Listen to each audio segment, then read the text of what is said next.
Okay, so good afternoon, all of you. The theme of this session is going to be how to finance new mobility. We have a large panel with us today.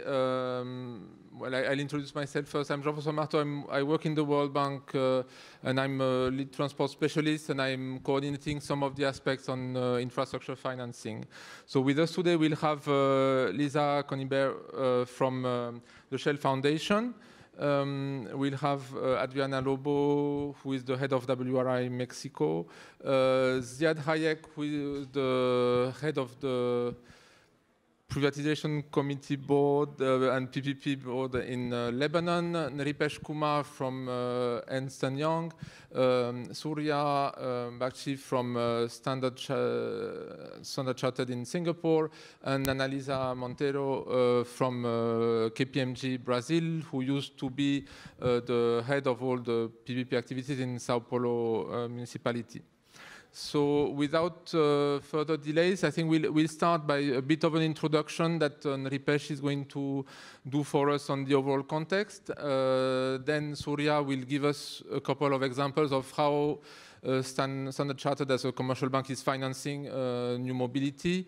And the other panelists will give us their own angle on the topics. So without further ado, Nripesh, the floor is yours.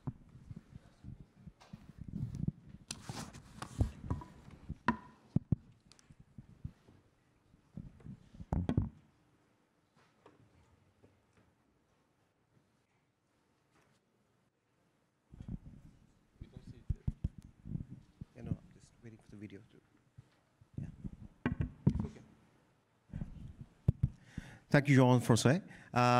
As you can see, I think we've had a very interesting session in the morning, talking about what is new mobility all about. Absolutely, I think as the sort of title suggests, I think we are there, the future is here. The scale and pace of change in transport and the scale, the depth, the pace is, I would say, unprecedented. But actually, are we ready? Yes, we see a lot of private sector investment, but as governments, as policymakers, as people who would ultimately finance infrastructure, the new mobility, are we really ready for that? I think that's something that I would like to discuss, and I would actually like to start with a short video that we have. The way we get around is changing, and how we view it is too. Disruptive technologies are enabling new experiences. Concerns about growing congestion and pollution need to be balanced with having to get from one place to another. So, what can we expect the future of mobility to look like? At EY, we've collaborated with multiple industries to understand their collective visions for the future. But to envision them, a little imagination is required.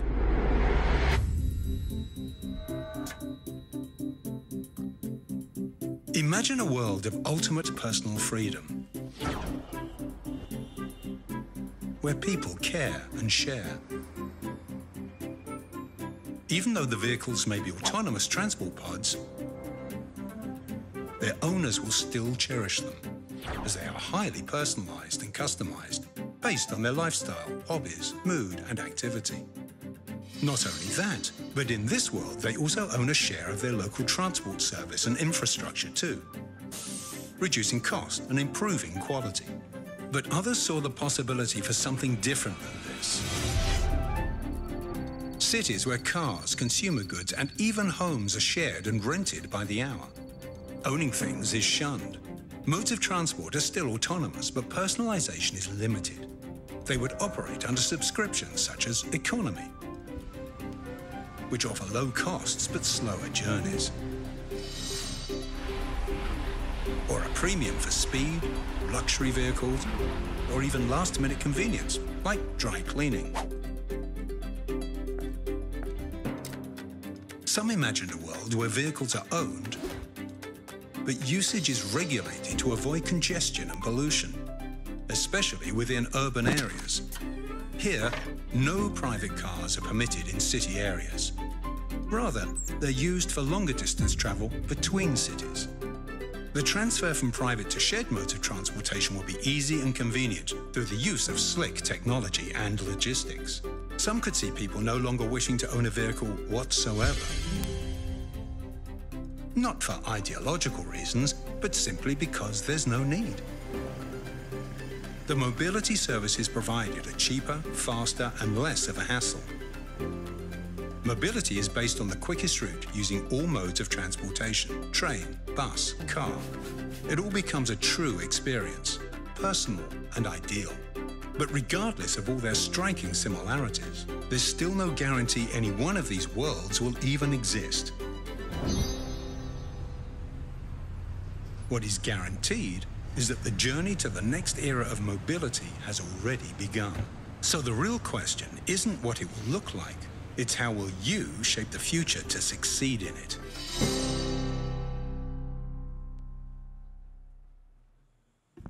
Thank you.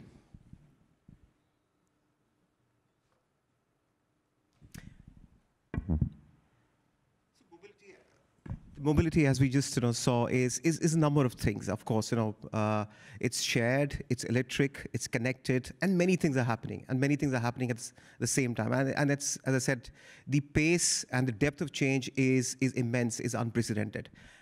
And what is actually leading this change is actually not public sector at this stage. It's purely private to a very large extent, And you pick up any space, whether it's ride-hailing, whether it's vehicle-to-vehicle sort of communications, whether it's smart parking. It's all private companies, new venture companies coming in and taking that space and trying to lead the space. And no wonder if you were to just simply see the scale of deals that are happening in this space, both in terms of the average size of deals, and both in terms of the total volume of deals in this space is, again, the second largest, actually. And what is also very interesting is a lot of this activity is not being led by traditional players like automotive. Automotive only comprises 15% of the activity that is happening. Technology companies, engineering conglomerates, PE, VC players, they are the ones who are actually driving a lot of this, a lot of innovation that is happening. And that's the reason you see a lot of disruption is going to, we believe a lot of disruptions, a lot of new technologies, a lot of new solutions are going to come in this space going in the future. And we're just only starting. We're actually, according to us, we just, it's Mobility 1 we are talking about, Generation 1, where, all these things are coming together. I think we should be looking to Mobility 2, Mobility 3, where vehicles actually become a platform to do a number of things, But in all this, are we actually ready? So yes, private sector is taking the lead, but as governments, as public sector, are we really ready? How are we actually going to sort of finance this infrastructure that is going to be required? Do we even know what kind of financing will be there in the first place? We are actually doing a very interesting project in Australia, and I've just tried to sort of bring some example from there. Traditionally, infrastructure, both in developing economies and matured markets, has relied on fuel and excise taxes, on vehicle registration, on driver licenses, penalties and fines. Today, if you were to look at Australia, nearly 60% of their infrastructure financing, which rather the taxes that they collect, is from fuel tax, fuel and excise tax. And if you're going to have electric mobility, if you're going to have autonomous vehicles, and if you're going to have shared mobility, all that is actually going to vanish in the future, right? If you're not going to be using diesel and petrol, where's the excise, right? If you're going to have autonomous vehicles, we're not going to have driver licenses, right? Or a very different kind of driver licenses. So I think what's really going to happen, I think, is really very interesting. And what is actually going to replace that? And our view is, and again, following on that example, what we've done is a simple projection. If these taxes, these sources of revenues that we traditionally rely on currently, if they were to vanish, or if you are to sort of encourage electric mobility, what is really going to happen to those revenues, right? In a scenario where we are actively encouraging electric mobility, it's going to be zero. Or if you're charging some part, even then it's going to be a huge drop, nearly 80% drop of, in terms of, the taxes that are being collected to fund infrastructure. I think going forward, we believe an era of user charges which are highly differentiated, which deliver outcomes in terms of sustainable energy use, in terms of environment, in terms of managing congestion, in terms of managing demand of our infrastructure. I think that is the way forward. And that is what is going to sort of replace the current fuel taxes, and that is what is going to finance and build new models. And in terms of, definitely private sector will play a lot of role, but and sort of we'll have a lot of intermediary. This is the kind of value chain that we see developing in the sector, where ultimately transport is actually a service. Mobility is a service. It's no longer about creating assets. It's basically how we use those assets and how we actually pay for those assets, how users pay for those assets. I think that is basically is going to be the future as we move forward, and that is going to determine the new models of financing that will come up. I mean, I just want to leave you with this thought. I think the era of real-time information, helping us make choices, and sort of deciding what and how much we pay for those choices, and sort of and in terms of a single sort of payment sort of interface, whether it's mobile or something else, and that's how we use transport going forward. And transport sort of becomes a utility. I think that's where that's the kind of era, at least we envision, we'll be sort of moving towards, and that is how we'll be financing our infrastructure that is required in the future. Again, I would like to leave you with another sort of video, which is not our video. It's by Transurban. They did a very interesting study in 2016. They asked users whether they will be willing to shift from paying for fuel taxes, etc., to purely user-based charges, where they have full control over how much they use, when they use. And it's a very interesting study, and a very large part of the users who sort of participated in this study, about nearly 60% and more, said they would actually want to move to a regime that is pure user-based. So this is, yeah, thanks.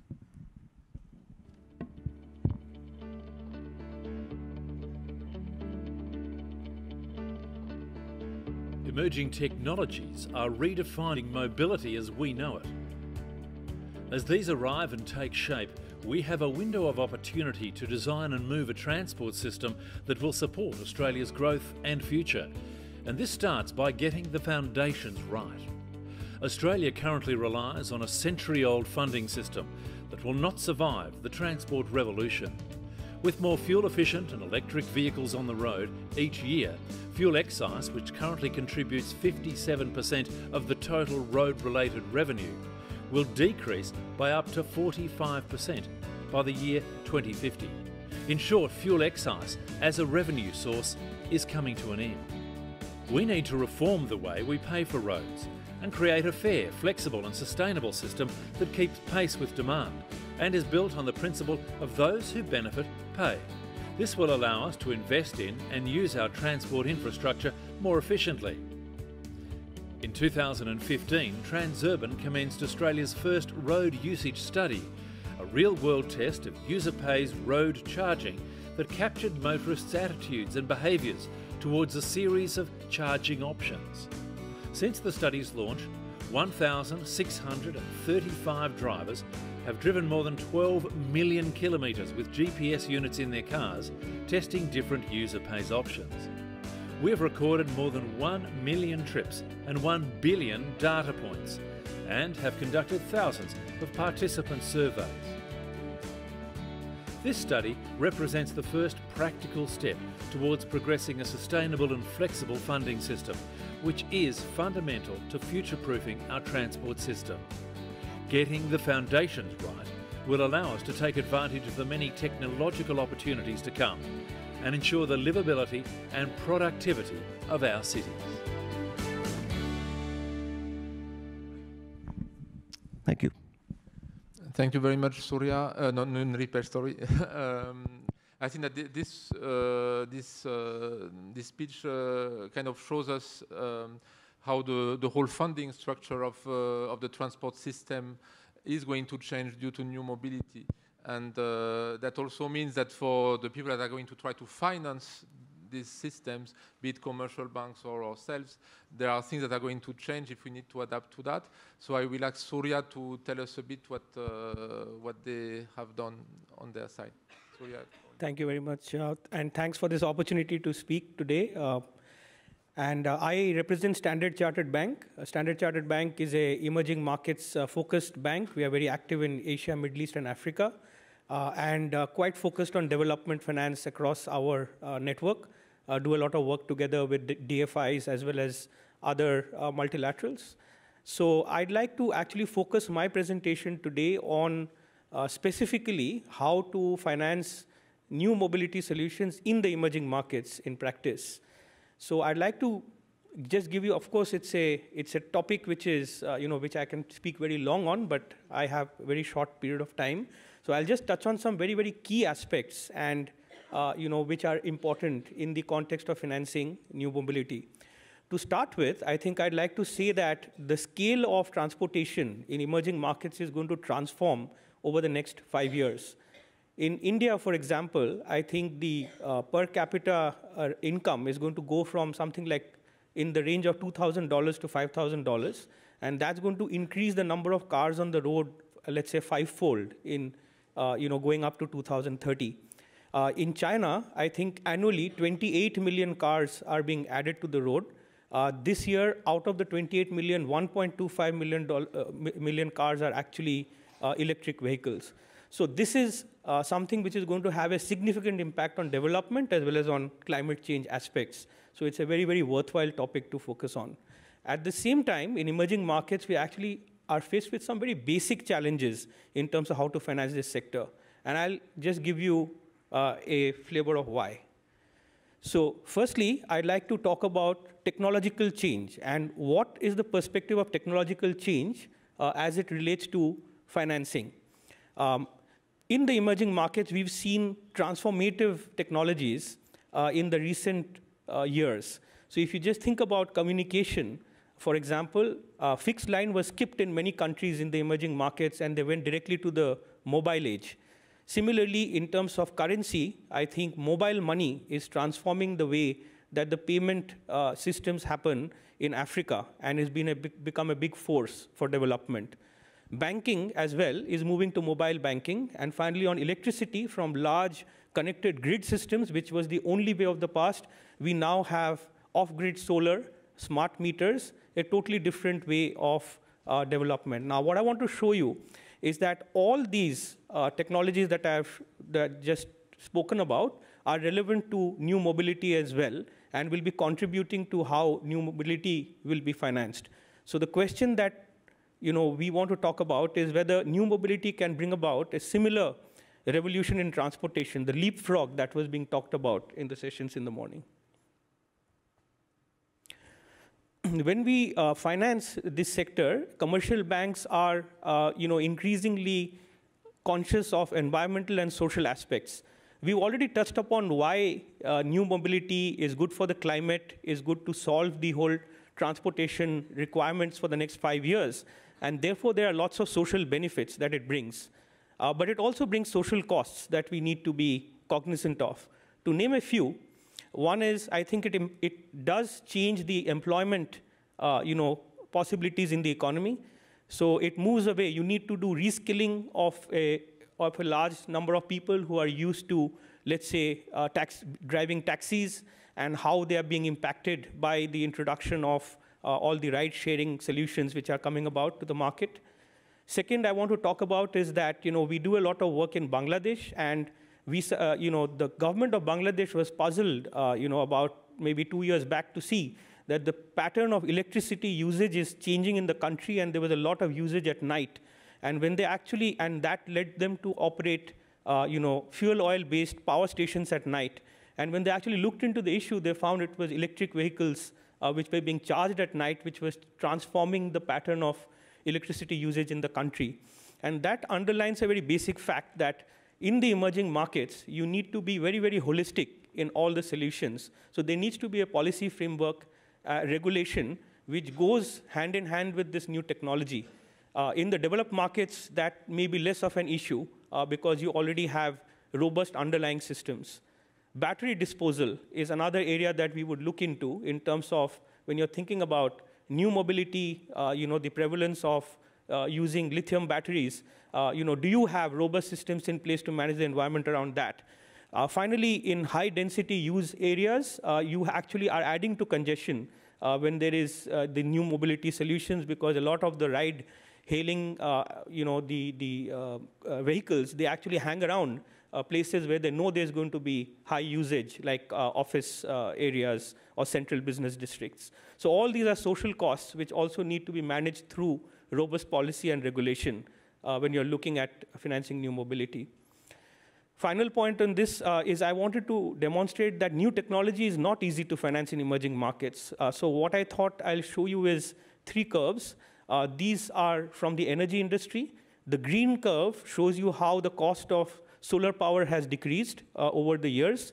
And the blue and the red curve is traditional conventional power, which is produced using gas or coal. So as you can imagine, if you go back to 2009, everybody knew the potential of solar power. But it's very, very difficult to finance commercially because there's an affordability issue.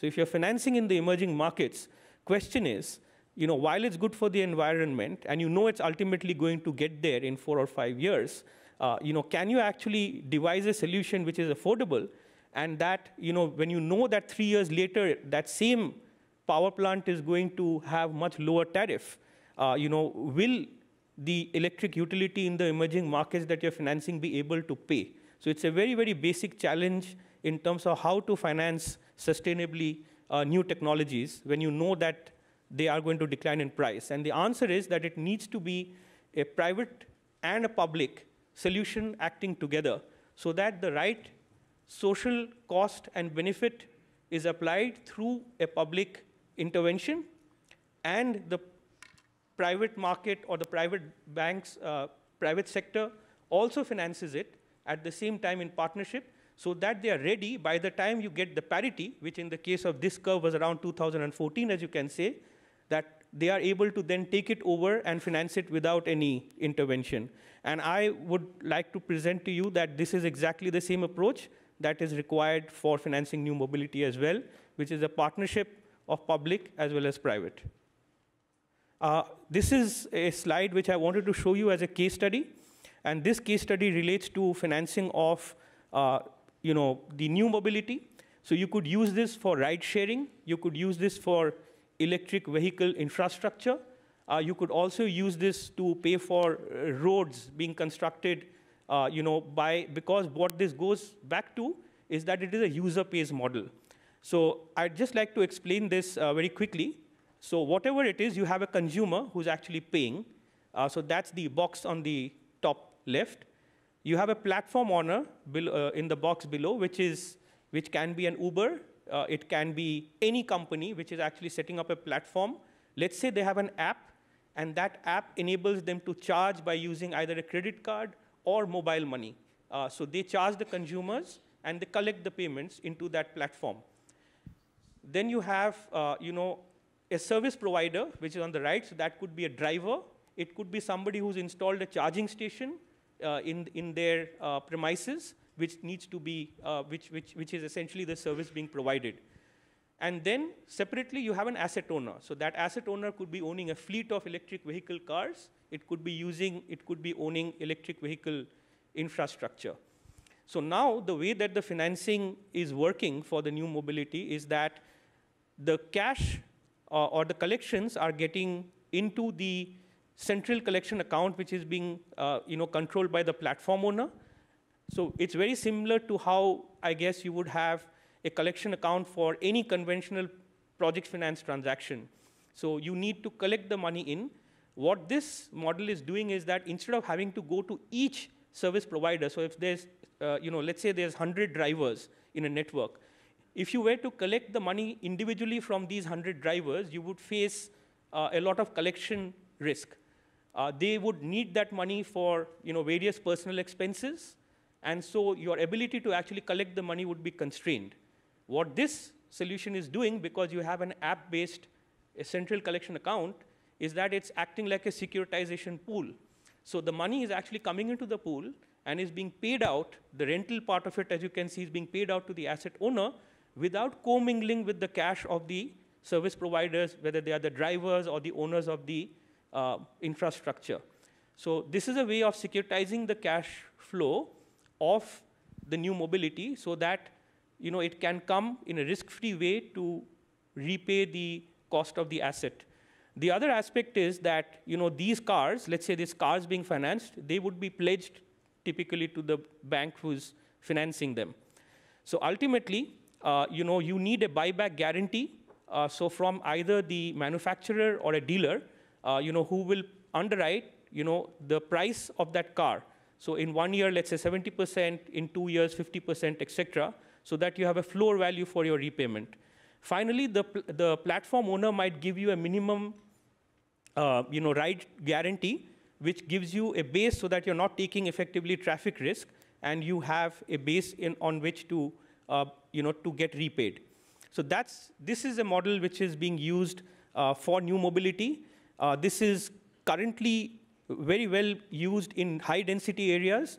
And when you apply them to lower density areas, that is where you would need some element of subsidy, some backstops, including from public sources, to be able to make this model work.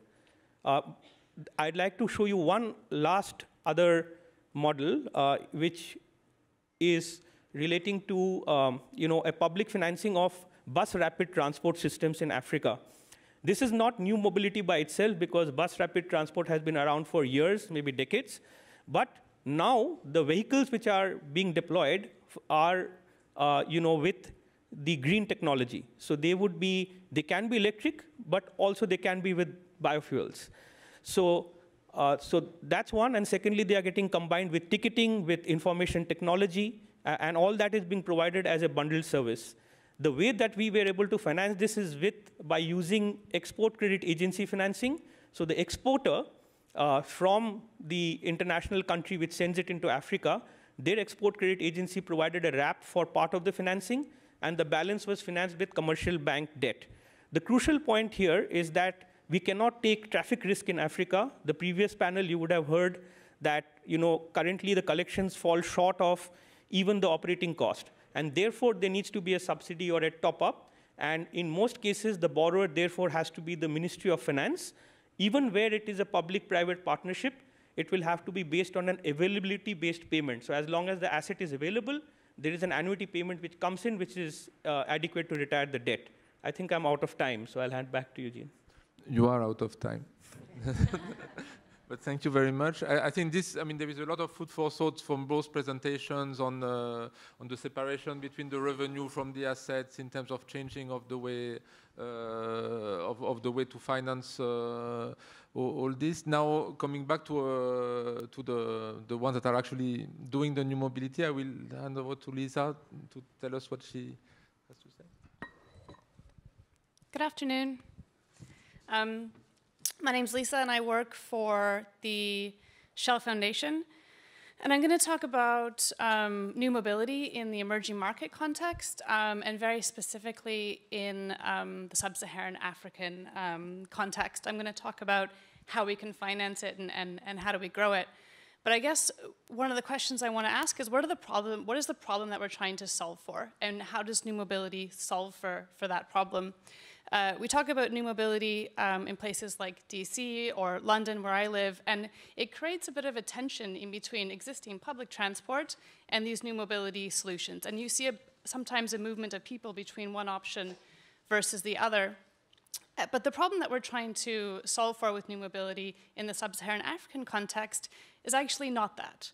Because public transport exists, and in some cities it's serving up to 80% of the people. It's just not the public transport that we're used to thinking about. It's more public transport which is offered by private citizens. It's minibuses and it's motorcycle taxis predominantly. In more rural areas, even we talk about canoes that go on water. And just to do a little bit of test of the audience, has anyone in here been either on the back of a motorcycle taxi or in a minibus or on a canoe? If I could just have a show of hands. Wow, great. So you guys understand what I'm talking about then. So what I want to talk about is then, what is the intersection of new mobility and these existing modes of transport, and how does new mobility help solve maybe some of the issues with these existing modes of transport? We heard some of my colleagues speak this morning about motorcycles, saying we should just get rid of them. They're a hazard, they're unsafe, and they're dangerous, and that is accurate. Those are problems. Existing public transport is often dangerous in sub-Saharan Africa. It's affordable, but it's not affordable for all. It's not inclusive, perhaps, to women or people that are differently abled, and it's not as efficient as perhaps it could be, so there's not a high utilization of the asset. But what we're seeing, though, is that local and foreign entrepreneurs are coming up with solutions using the technologies from new mobility that have been pioneered, for example, by the likes of Uber and Lyft here, and using those to connect people that were previously unconnected. So we're in Kampala, where there's 200,000 motorcycles. All these motorcycle drivers are now looking at the apps and saying, if I get on an app, what does that mean for me? It means I can have higher utilization, for example, of my motorcycle, and I can take home more money. But what is the hurdle rate to getting on the app? What is the hurdle rate that the app owners are requesting of me? And often it's that these motorcycles are safer, right? We have some examples which I can talk to a little bit later, but what we see is that the service level of the existing public transport that's on offer is going up. But who's going to finance these companies? And that's kind of the question here today.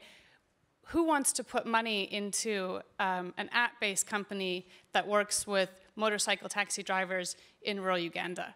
And that's really the challenge that a lot of companies are facing. We have a portfolio of companies that we funded, and to the point earlier, we look at these new technologies and we say we think they could have an impact. Let's put funding into them at an early stage. But then the question is, who takes on from there?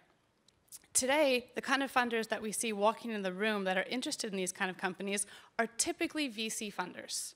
Now, VC funders either from Singapore predominantly that understand the motorcycle taxi business, or from the Valley.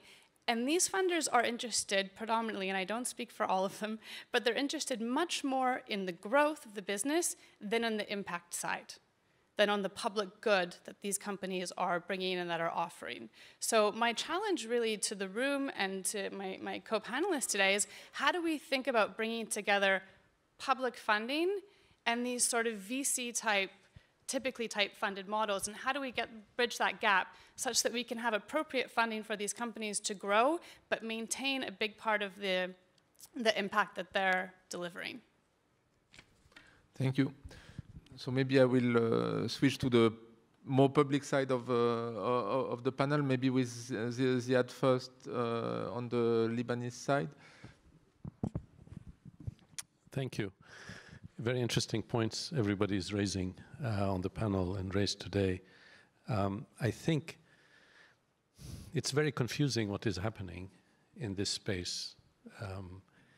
You know, it's,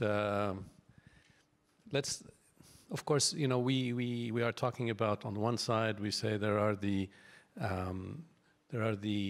automotive players, there are the logistics companies. Then on another side, there's the web companies with the software and digital and the apps. And then the third side, the third leg of the stool, is usually talked about as the mobile and telecom operators and the network operators. And each one of them has a competitive advantage in one area or another. The missing leg here is government. And, you know, in the literature on new mobility, you rarely find government. At the end of the day, you say, yeah, but government will regulate, and government will. And this is an issue between public transport and the new mobility of the apps and the companies and the shared vehicles and the electric vehicles and all of that, where government is really not directly involved.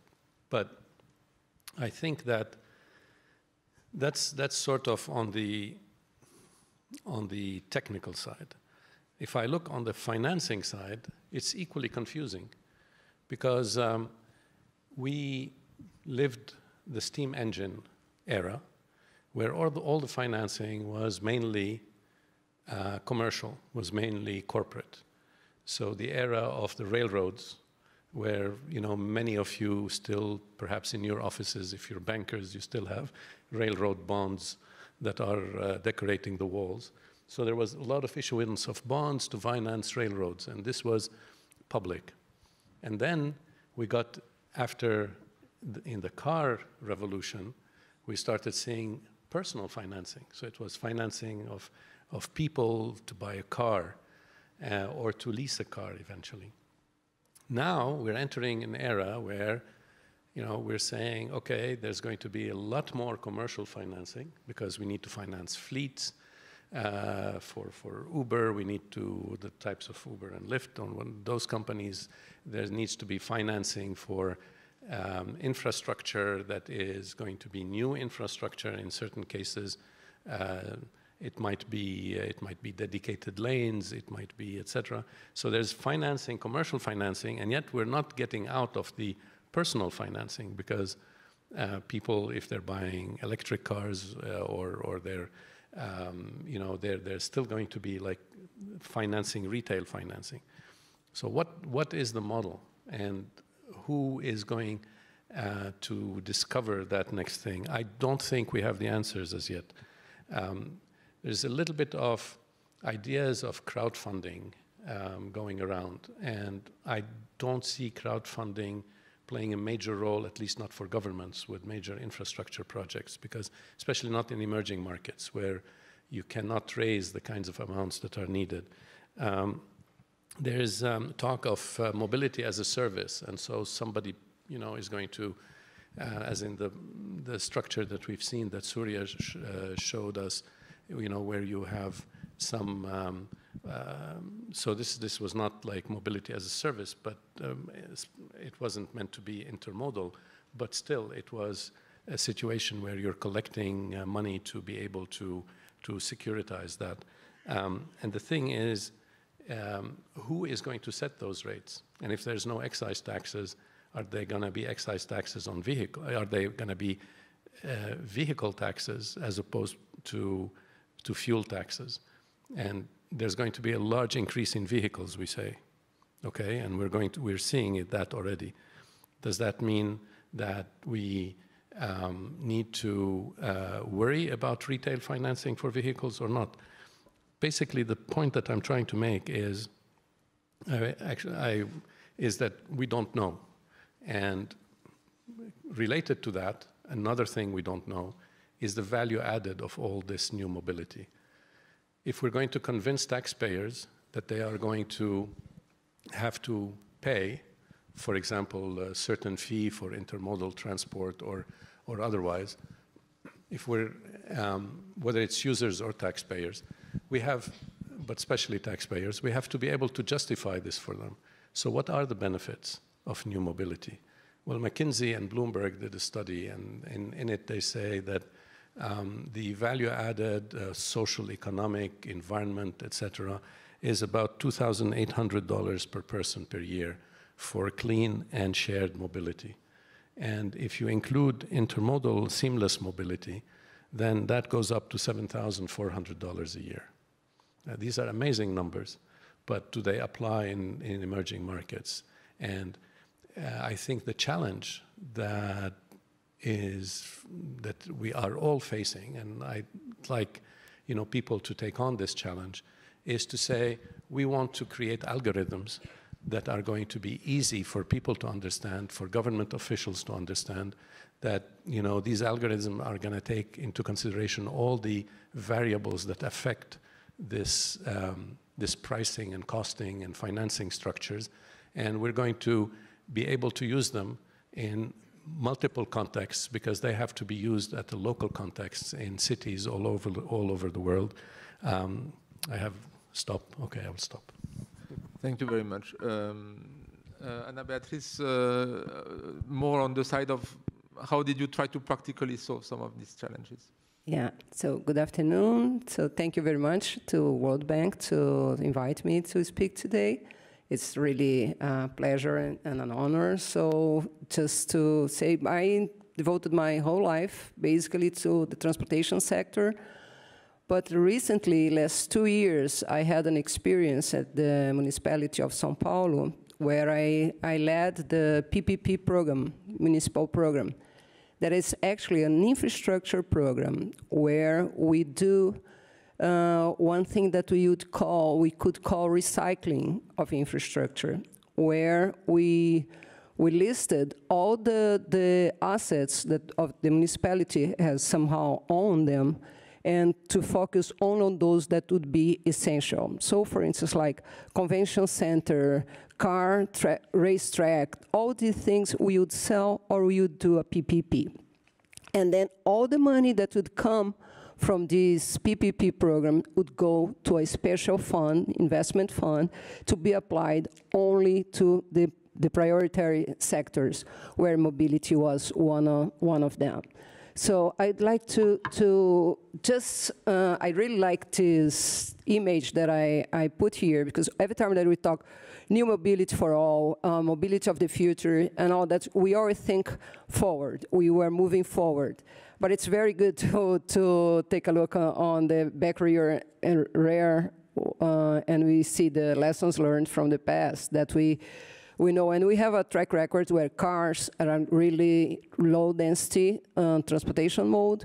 Now with this mobility as a service, we have now a mode that it's a little, that has capacity that is a little larger than individual vehicle, but it's smaller than transit. And when we talk about large cities as São Paulo and all other countries in Latin America, we really need to talk about transit. And when we talk about new mobility, we really need to think about them not only as individual trips, but also as complementary to the transit system. So, and when we think about this, like the positive externalities are very, very good, like accident reduction, when we see that about 1.3 million people globally die every year. So this is, I took a look at American cities, only 9 cities in the United States have a population that is larger than 1.3 million. So it's a lot of people. It would be like almost 2 Washington, D.C. per year disappear in the world because of car accidents, and 94% are caused by human error. So we really need to think about this technological revolution that we are going through. And even though we are in a developing country, that we are still behind, we need to think and follow up on developing countries on these new technologies to come close to them. And also like the road death per country, when you see Brazil is really, has a really large rate of death per 100,000 people. Also, environmental impact, it's, you know, there is no doubt about the positive impacts that the autonomous vehicles will bring. Also, accessibility for all, when we say that with this the improvement on health, that will have people who will live longer. And when you think about the miles driven by people, when you take people over 55 years old are really the people that will drive more and more. And then when you think about transit, that we said today, the African colleague here said, no, don't tell me about the last mile if you don't even have the first mile. And then when you need to think about mobility as a service, this really helps when you can be in your house with your mobile and ask for a mobility service to reach a transit station or things like this. And we've talked a lot about the industry, that it's really, really, really provided by the private sector, and a lot of money came through during the past years. And so, but it still has a huge untapped potential. This is interesting when you see like a country like China, only 51% of population have used like one of these apps somehow, or a shared car, and there is still a lot of room to increase this use. The big question that I was even talked to Adriana at the beginning, you know, like what are questions that are still open? Will there be increase or reduction on congestion? This is still unclear to us. It's okay that the cars stay idle most part of the time, like over 90%, are low usage, you know, don't use like 1 or 2 people. And like we have data where UK, even the teenagers don't want to, not so willing to have driver's license. But the big question for us that remains is how to finance this infrastructure.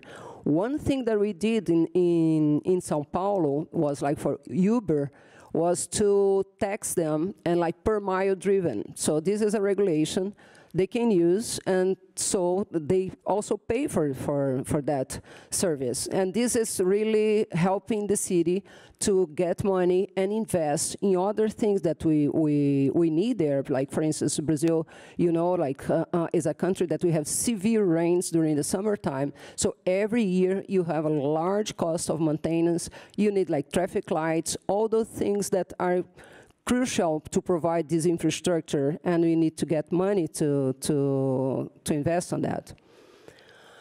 Then implications for the public policy. There is one thing now that it's, when you think of all this mobility as a service, there are two things. One is like you have this private sector that it's really, really fast and eager to develop solutions and getting money to develop. And you have the public sector like slow and with procurement rules to very, very old-fashioned. And this is something that needs to converge, because there is no more thing like it's only public transportation or private transportation.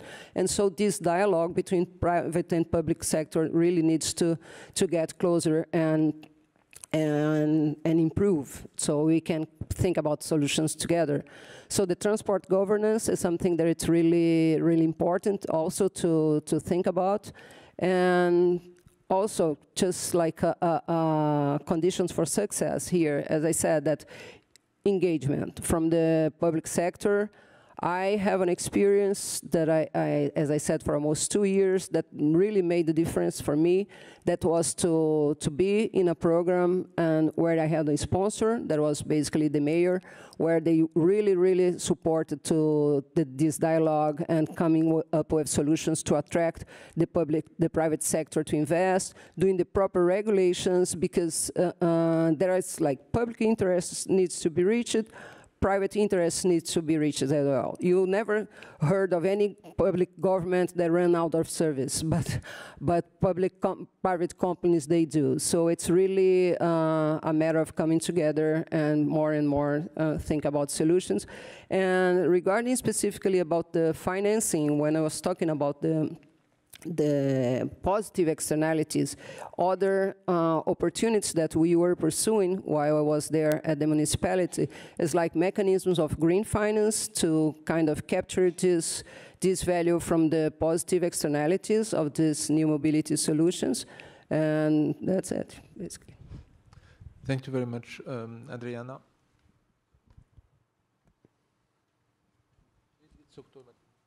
It's on? Okay. Thank you. Good afternoon to everyone.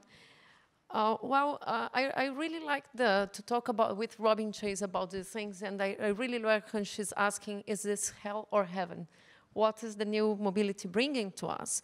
And I think from the solutions that are starting, I think there is a little bit of hell and there is some heaven. There is a lot of potential for heaven in the solutions and for very good visions of the future, but we cannot ignore that every solution has had, as our colleague said, unintended consequences, right? It's like we see the scooters as being nice for the last mile, but a lot of public space being used, or even the bikes in wrong public spaces.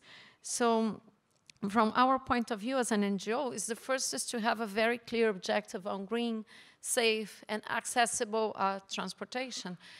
Mobility for all, really. Not on new mobility or old mobility, but people just need mobility as a whole. And how are these new modes going to help us achieve our final objectives as citizens, our cities as citizens?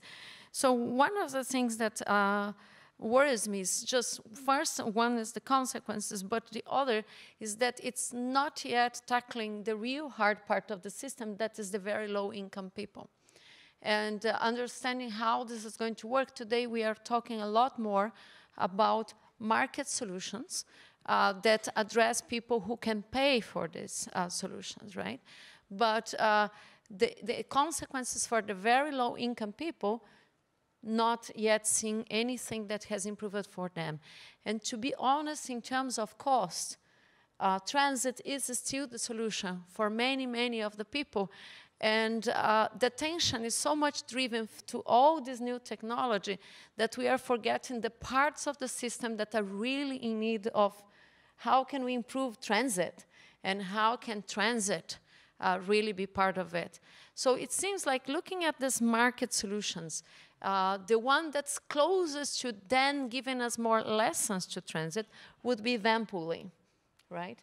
So I have been following up. We have been working with Shell Foundation and IDB in a group of solutions in Propulse Cities, an initiative in Mexico.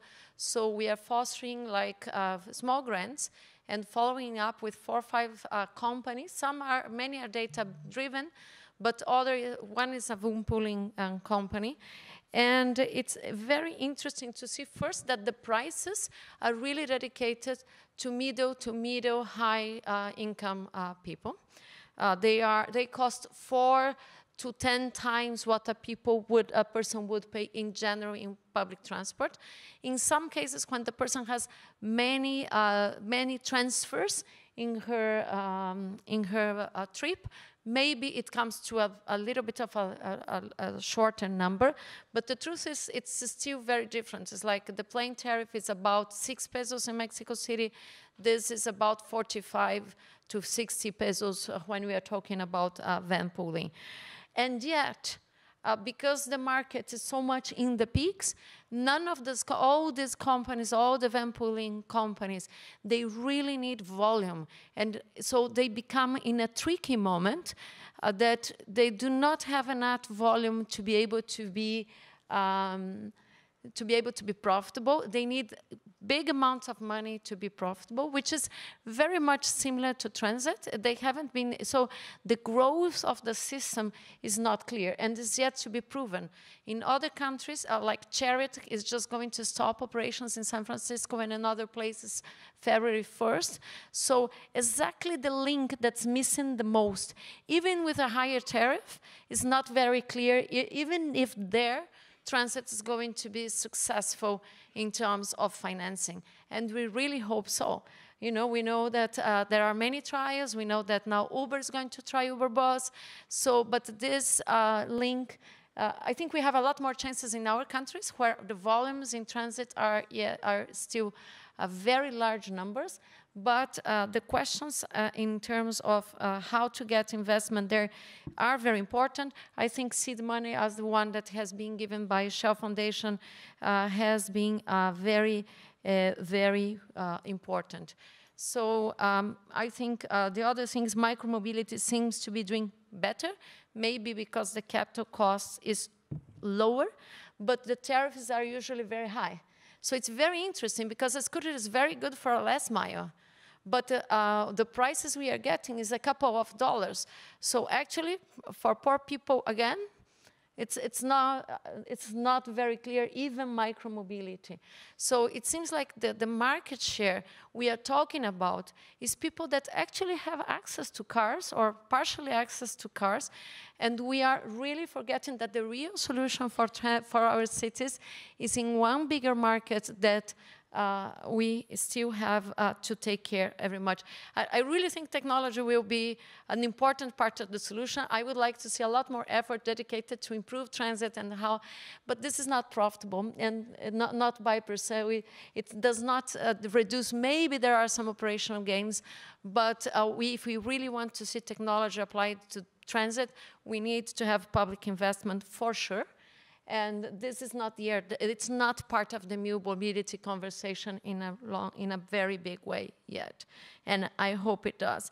So it seems like there is a lot new coming to the market, as like TNC subsidizing mass transit. It's good, especially if it's individual, but if it's more massive, maybe not.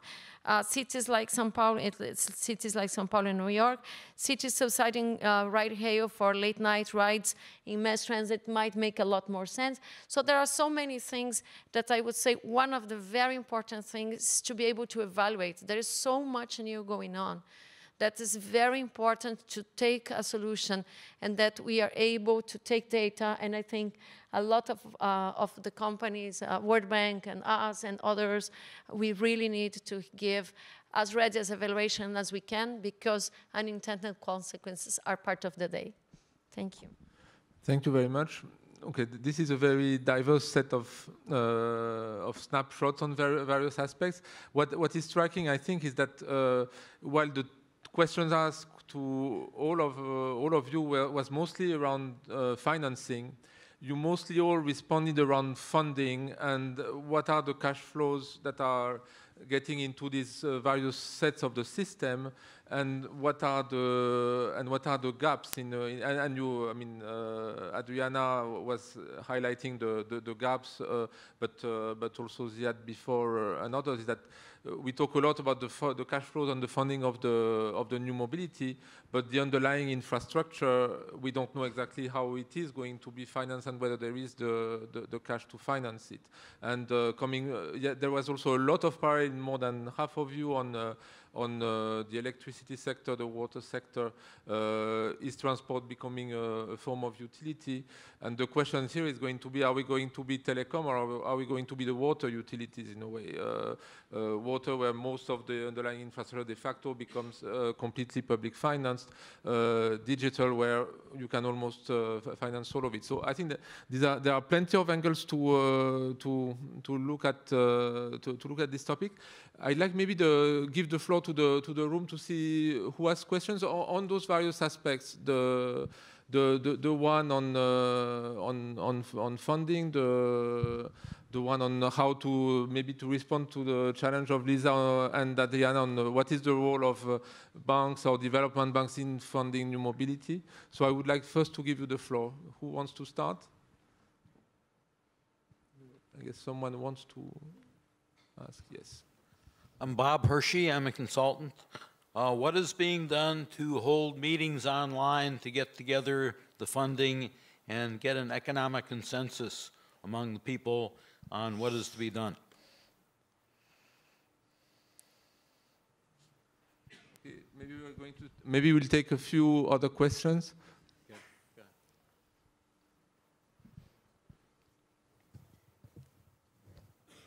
Hi, Holmes Hummel with Clean Energy Works. Thank you for a spectacular set of remarks on this topic. I'm interested in the strong themes of electric mobility that have come through in the program today. And in the session on finance, relatively little discussion of financing in the electric power sector that may actually be able to convey large amounts of capital into electric mobility with greater efficiency than what we have seen through municipal finance, or perhaps through the transportation institutions that we are traditionally working with on delivering these services. So my question to the experts here, if any of you might be working with teams that are exploring that as Clean Energy Works is now, or if they would be interested in pursuing it as a topic somehow during these 2 days. Thank you. One more.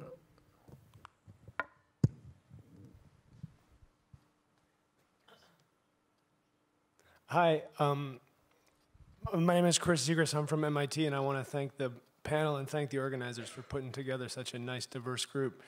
I guess perhaps I have more of a comment than a question, but it feels as though, to me, this new mobility paradigm holds the great potential to finally move mobility and transportation funding to where it should have been, you know, forever. Like in very few places in the world does transportation funding properly. And then we always say, oh, well, it's such a poor sector, our infrastructure and so forth. But if we draw the analogy, because we're moving into this new mobility app-enabled, telecom-enabled world, telecom networks around the world are extremely well financed, extremely well functioning, almost entirely user paid. So I believe that this movement allows us to have a great potential to shift not to a new paradigm, but to the proper paradigm that's been more or less sitting in front of us the entire time. But maybe it's a topic for longer conversation. Thanks. Okay, thanks. Does anyone want to come back on some of the questions? I see Ziad.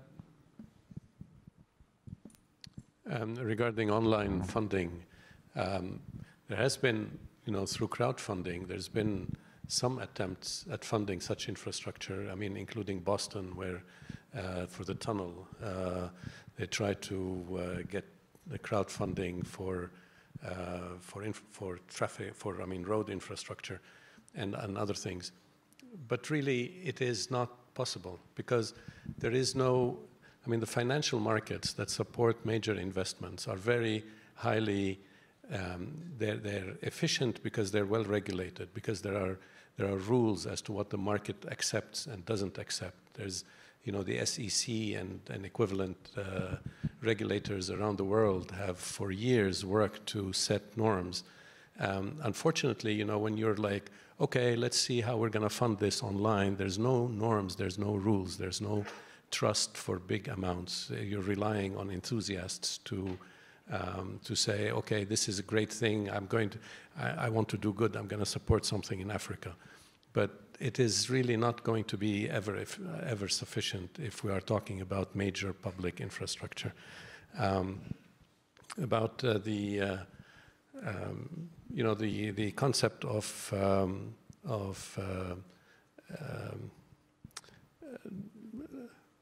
I'm sorry, I forgot what there was something that I want to say. On the electricity, again, it's one of those things that we really still don't know. I mean, at least I don't know. I have to admit that I'm ignorant on the subject. I mean, we see that usage of electricity is going up at night in Bangladesh because they're charging vehicles. And solar energy is during the day. And if we're going to use solar to charge the vehicles, I mean, it's not working out. So we're going to have batteries that are going to store the energy from the day to the night, from one battery to another, and then transfer from the battery of the utility to the battery of the car. And then what are we going to do with all these batteries? And then we say we want to be ecologically friendly. I don't think we have all the answers yet, and it's going to take us a long time to find the right answers. Yeah, just quickly supplement a point here on the electricity. I think the cost of battery technology is an extremely important link. If you remember my curve on how solar power cost fell, right? The next big thing for electric vehicles is the cost of battery technology. That's going to be important for solar generation and storage to match demand and supply. It's going to be important to bring the cost of electric vehicles down, to parity with what you call ICE vehicles. And that's going to happen, I mean, depending on who you speak to, it's probably going to happen around 2023, 2025, something around that range. So not very, very far away. And that will be something which actually links, the electricity, solar, battery, ICE. And the promise that it brings is by 2025, just like the solar cost curve coming down to parity with conventional, that's exactly what is going to happen in this sector. And therefore, I do agree that it's all related and needs to be looked at, holistically. Yeah, sorry. I just want to add one thing very quickly, that subsidy is very important. I mean, we saw solar coming down like this because there was a lot of government subsidy, and we need that kind of thing to make things happen here. Yeah. Okay, Liz first. You can see we're all really excited up here. This is a very interesting panel for all of us. 2 quick points. I think was it Holmes on the electricity. 2 things that we're working on, and if it wasn't clear, we put grant funding into new business concepts and business ideas such that they can get to the point where they're commercially viable. When we talk about e-vehicles, I'm going to talk about e-motorcycles. How do you sell that to the end user, considering there's no one that really owns a big fleet of motorcycles? You have to be able to sell that to the end user. A motorcycle is half the cost of a motorcycle that's powered by a battery. Half the cost. And so that's one big hurdle. You have to convince someone that doesn't have a significant amount of extra capital to be able to spend that that's a risk they should take. And what are the risks inherent in doing that? One, probably I can fix my motorcycle myself. If it breaks, my ICE, I can fix it.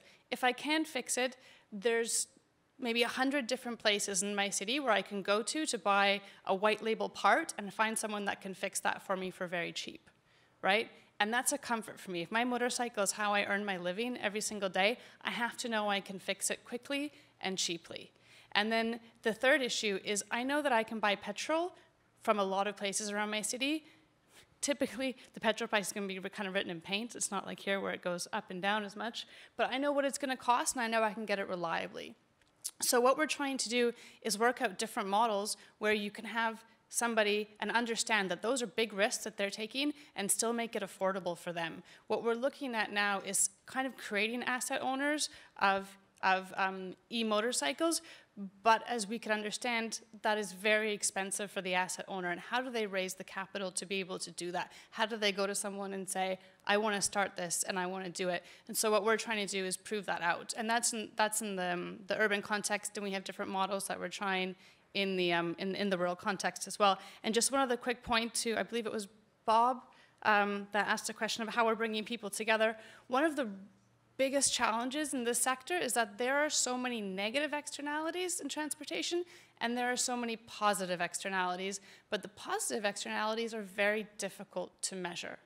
If we create or co-create a company that makes it easier for women to travel around, let's say it saves them 20% of their travel time or makes women 20% more likely to travel, how can I translate that to a savings on healthcare or an increase in GDP or an increase in women participating in the job market? And it's very difficult to find those actual data points.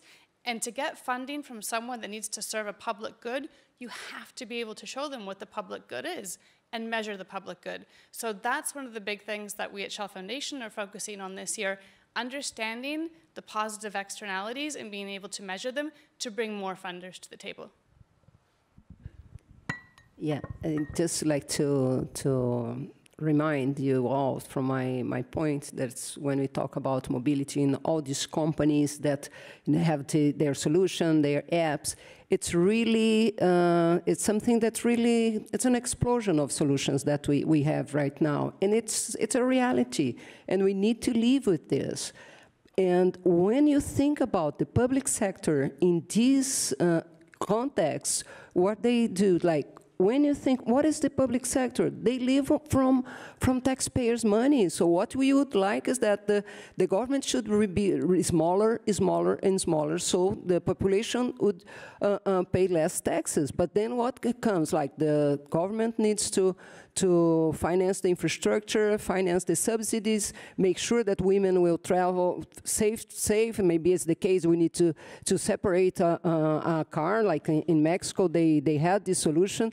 And what we want to do actually is like to reduce these responsibilities for the government. So infrastructure, we need to finance it, so the government does not need to finance it. Somehow we need to do these contracts with the private sector as well. And there is not much interest, not many players to invest in infrastructure as they do to invest in startups. And it's much easier, it's faster to go and do the solutions, let's say in the software than the hardware of this new mobility, that is the infrastructure. Yeah, and I think to come back to the last comment which was on user pay principle, I think that since this morning we've all seen how the new mobility is closer to user pay principle, but then the problem is up to what can you do? Can you go? Because you can do it in the US, you can do it in city centers, in densely populated areas.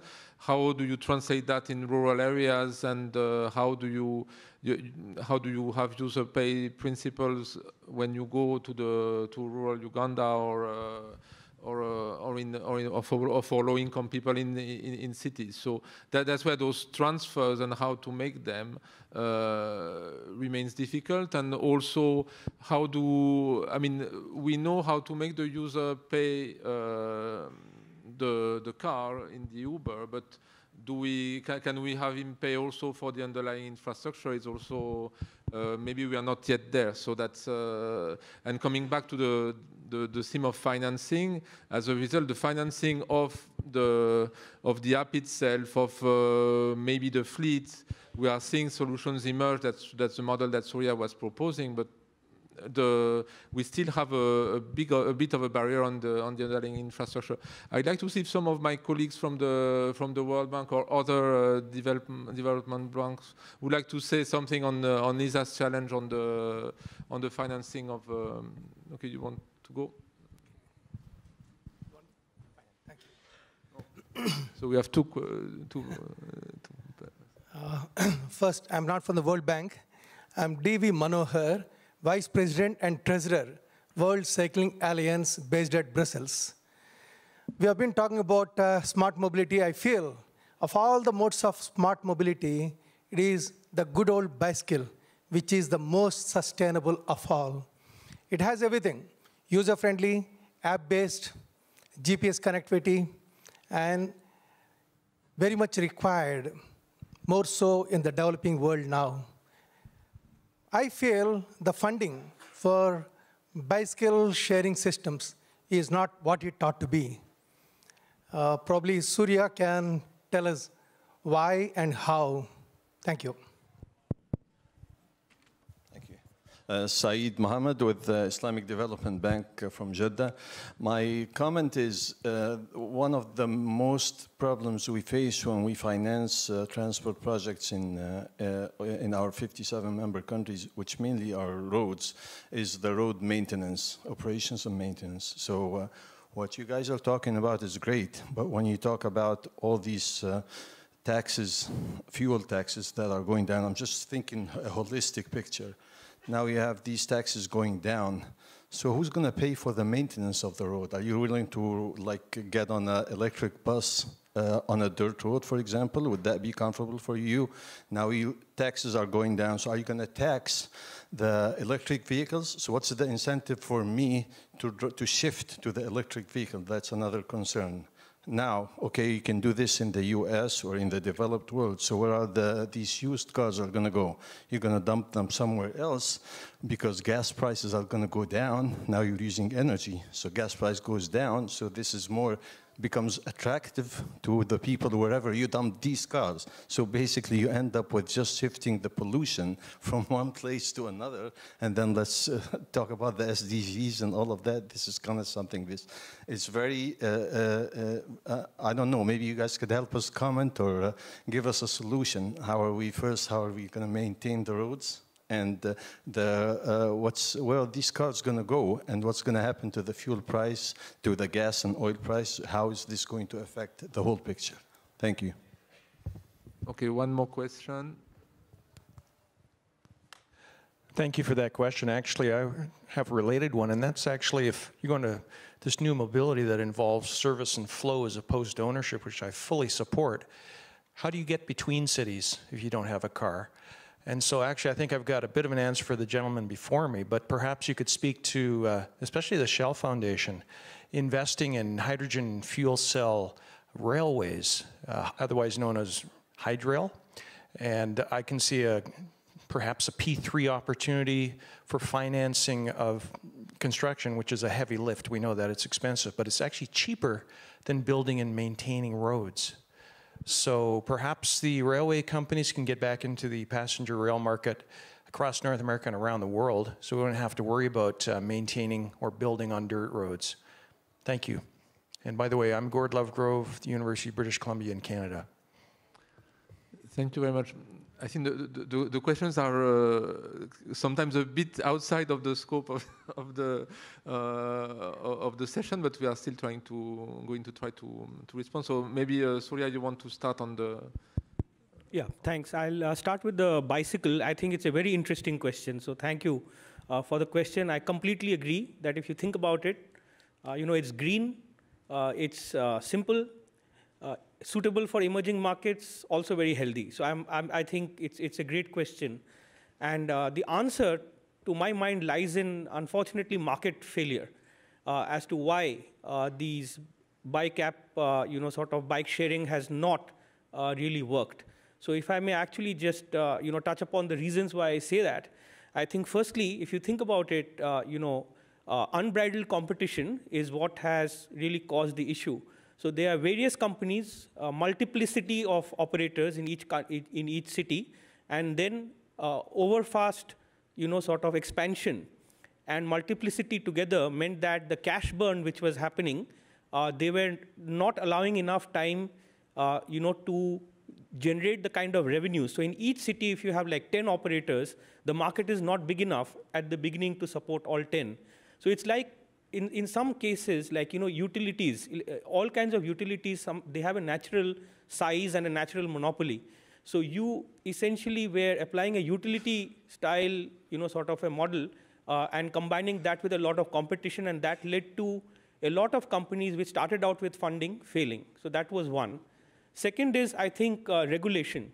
many of us who've been in these cities where we saw this mushrooming of all these bicycle, sort of sharing companies, you would find that they were actually lying around pavements, causing congestion. I actually observed that they were policemen trying to put fines on these bicycles. So they were taking photographs of the bicycles and putting a fine notice on them, but there was nobody to pay those fines, and there was no regulation there. There were people who were destroying the bikes, right?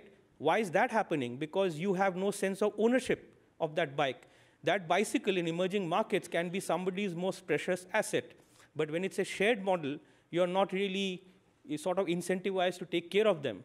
And in an Uber car, you still have the driver, or you may have a camera watching over how you're behaving in that particular vehicle. But I've seen bikes with their seats ripped out. There were even a fad in some countries where you would hang them from a tree just for fun. And that is irresponsible usage. So I would think it comes down to market failure, because the natural model is you can't have more than 2 or 3 of them in a city, whereas you were trying to do 10 or 15 to start with in a private funded model. The second is the role of regulation to make sure that it can coexist peacefully. And the third, I think, comes down to just pure old supervision and human behavior. I would like to complement just a little bit. I think the initial set has not been super successful, but I can see a growing enthusiasm for bike sharing all around the world. It's like the number of bike sharing systems is growing very fast, and the financial models are getting more sophisticated. So I think there was not a very good initial set. It's like, I don't know, from EcoBC that started in Mexico City, the prices of the system were much higher per passenger than now the dockless system, or even the docket system. Like, the prices are going down, people are understanding the business model. So I think, for me, this is a model in evolution. Jean, can I? Jean, can I go? Can I? Yeah, okay. I think 2 or 3 things. I would actually want to go back to the gentleman from MIT. I think he raised a very important point, that are we moving towards a natural place where transport is like a utility, right? And that's where it should have been in the first place. And we also talked about the various models. I think there are 2 trends clearly that will need to happen and are actually happening. First is, let's be clear, right? Roads need to be built, because only if we have roads, then you can have cars on which Ubers and others can actually drive their cars, right? Those roads have to be maintained. And if you're not going to have revenues, traditional sources of funding to maintain and build those roads, how do you actually build those roads and maintain those roads? I think that was the question earlier as well, right? That's one. And let's also see why we actually had Uber and other sort of app-based aggregators coming in, right? Because clearly the existing transport was inefficient, because it had taxis, but it was very difficult, right? There was certain capacity existing, but it was not there where the demand was. Public transport was very rigid. You had last mile issues, and mobile actually led to the solution of supply and demand coming together, right? Right in your home, on a mobile, you could actually have a car, which, let's say, a transport capacity available at your doorstep, which you can easily step into and go, right? So that's the private model. So I think if we say the infrastructure has to be built, and the private sector, whether it's venture capitals, they will come up with solutions, whether it's bikes, whether it's cars, whether it is electric scooters. That's the private sector. They will come up with a solution, and they will come up with their own business models. But as a government, as public sector, we will have to charge, we'll have to come up with a regime which is very much similar to a utility, that based on the usage, maybe you can say, look, as a framework, as a regulation, we do not charge anything for electric scooters and bikes, because they're environmental friendly. But electric vehicles, right? We have to manage the demand which is there on the roads. How do you actually ration the demand, the electric vehicles that are there? So let's say if you have 10 operators, imagine what is going to happen to the road capacity, right? So somewhere down the line, we will have to start charging for that usage. And that is what is ultimately going to lead to sort of financing models for funding your road maintenance and for building new capacities.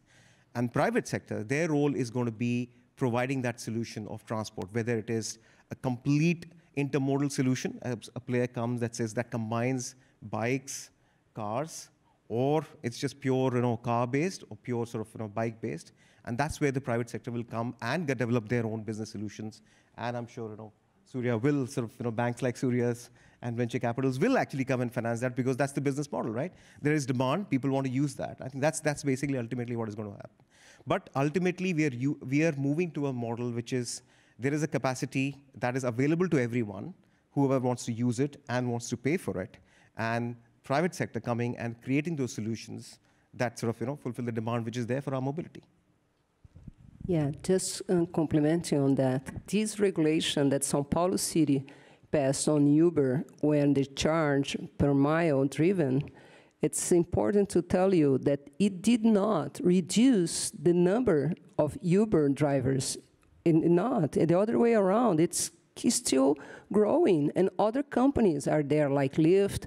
And so this is something that the demand is so high that is supporting a user charge. And it's not destroying value of the business model of Uber, because they still are growing their business in São Paulo.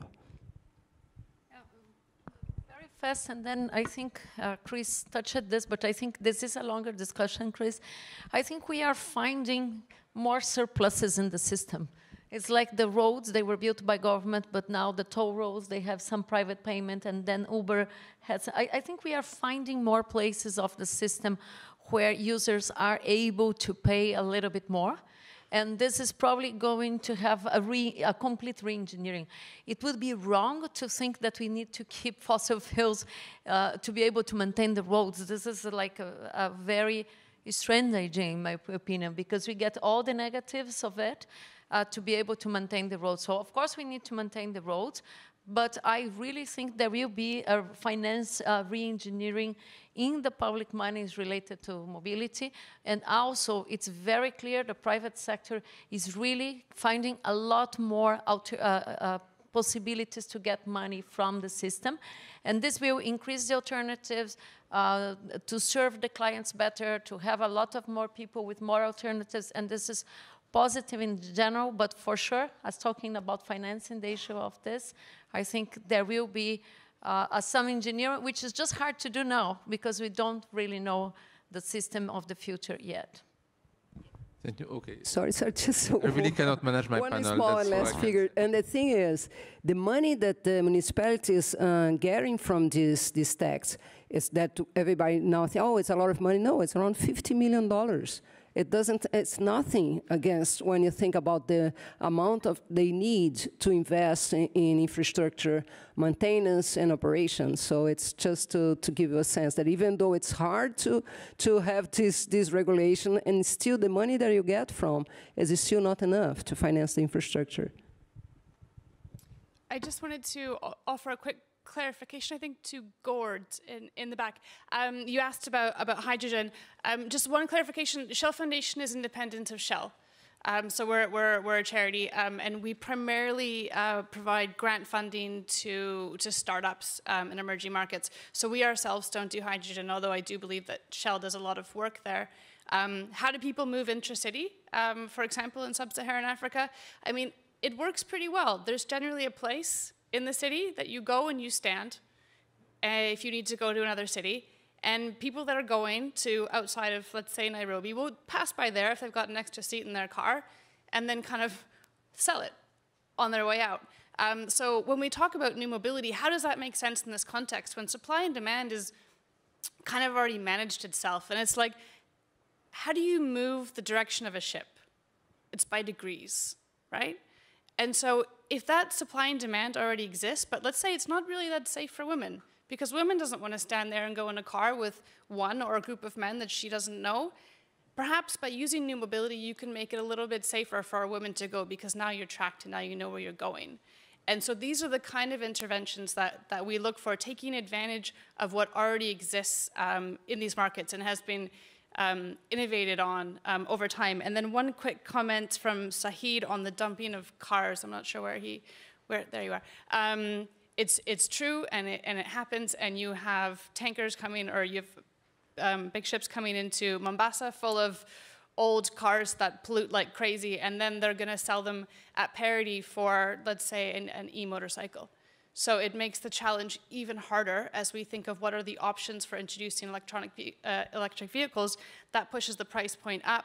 You have more cars being dumped from places at lower prices, and suddenly the equation for someone who perhaps doesn't have a lot of extra money to spend doesn't make as much sense to go for the cleaner option. So it is really difficult, and I'm sorry I can't talk any longer because I've been told to be quiet and I don't have a solution, sorry. Okay, but on the other hand, that's a phenomenon that we have seen over all the past 20, 30 years, which is that older and less efficient cars are progressively being dumped. And what you see, and to be fair, when you look at the fleet of cars and buses in African cities now, it is still much cleaner than the one that was 10 years ago. So if we take a longer-term approach, I don't think we should be, I mean, we have to help the government, and some government takes measures to ban imports or to promote scrapping of cars. And so you have adjustment to make on the regulation side, but on the other hand, as I think all of you and the presenters this morning were saying, in the end, whether it's in 5 or in 10 years, the cost of battery will be such that electric vehicles will be cheaper. And by then, people will shift in the developed world, and then they will shift elsewhere. So I think it's more in terms of how do we try to mitigate that impact than to prevent the occurrence of the fact, because it will happen. I'm conscious of the fact that we have already overshot the end of how much can we overshoot more. I don't know, because I would still like maybe the Pankaj or Marcela or one of the to tell us on the development bank side what do you see in terms of facing these challenges that the panel and the audience has given you. What are your reactions? What are the things that you think we should do to try to help? I don't know, Marcela or Pankaj? Pankaj. Hello, everybody. I'm Pankaj Gupta. I'm advisor infrastructure finance at the World Bank. So just my quick reactions. I think first and foremost, I think the bread and butter business of emerging countries is basically doing the base infrastructure. That still has to be done, right? And to be very honest, we're having a hard time mobilizing ODA for that. So clearly, for the last few years, I mean, the World Bank Group has been in the forefront of trying to do PPPs around, and it's not easy to do PPPs even in the transport sector. And partly, we need to understand why is it that it's harder to do PPPs in sort of transport versus, for example, the electricity sector. It's frankly because transport is not about today. It's about the next generation. It's a linear projects, and linear projects means more interventions and more interface with human beings, more interface with governments. So it creates environmental and social issues. So a lot more of interface risks, if you will. So the question is, in the smart mobility, are we lowering the interface risk? Are we increasing the interface risk? What kind of risks are being borne? So from my sort of very humble experience in sort of working in emerging countries in doing infrastructure finance, I can only think of one thing, that in the near term, while transport is going through this turmoil, I think the governments will need to brace themselves up and provide more support to the transport sector, rather than walking away from the transport sector. What we are seeing today is that the governments are shying away from actually funding and supporting and providing minimum revenue support to the transport sector, thinking that the private sector will come and take all the risks, and the banks will come in and finance all the risk. So I think that piece needs to be thought through and understood. And in an African context where sort of indebtedness is already becoming an issue, are we able to provide such large amounts of support and raise financing on the back of the governments? I think this is another piece that we need to think about it. And last but not least, I think we need to think about the financial markets themselves. who are the financiers of this kind of infrastructure. The old school thinking of ODA will come in, or the commercial banks will actually finance this. I think they will do a piece of it, but I think the large amounts of financing will be from the bond markets and the capital markets. But we have not actually broken, or we don't really understand how to access those markets for this kind of infrastructure. So those are the 2-3 points from my perspective that we need to think about. Yeah, Marcella, do you want to add something? Maybe as we talk about this, a little bit about how do we consider the risks, and what are the perspectives from your point of view of dealing with those risks and giving the guarantees for those who have to invest, and we are looking for to invest in the sector to feel comfortable to do it. So think about Africa. You are trying to bring private capital to Africa to do investments in infrastructure. So what would you say to a big commercial bank? How do we bring you there?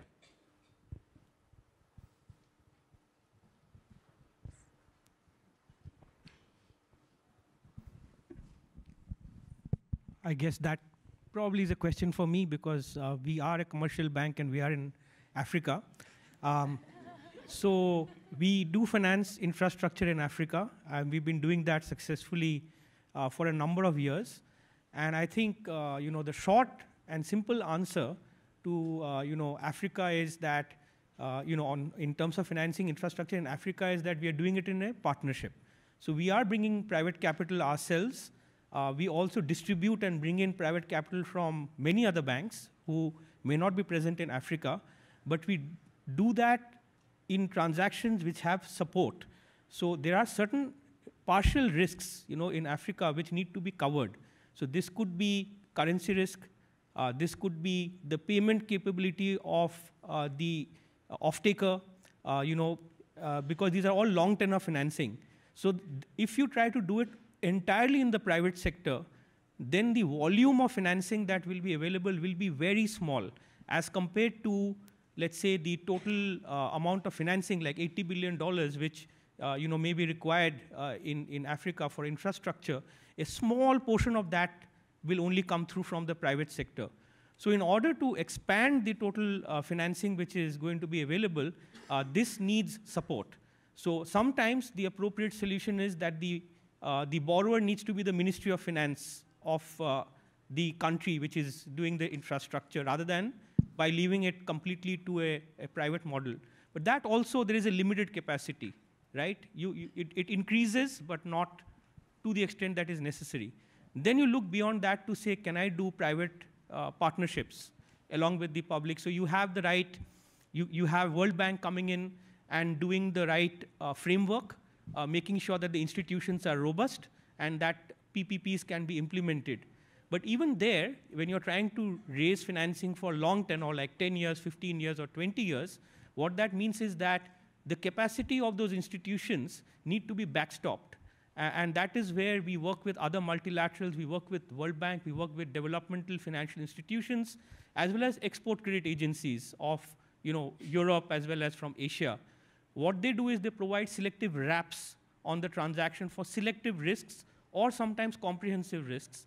So what that does is that it makes a larger volume of financing which is available in order to cover the infrastructure.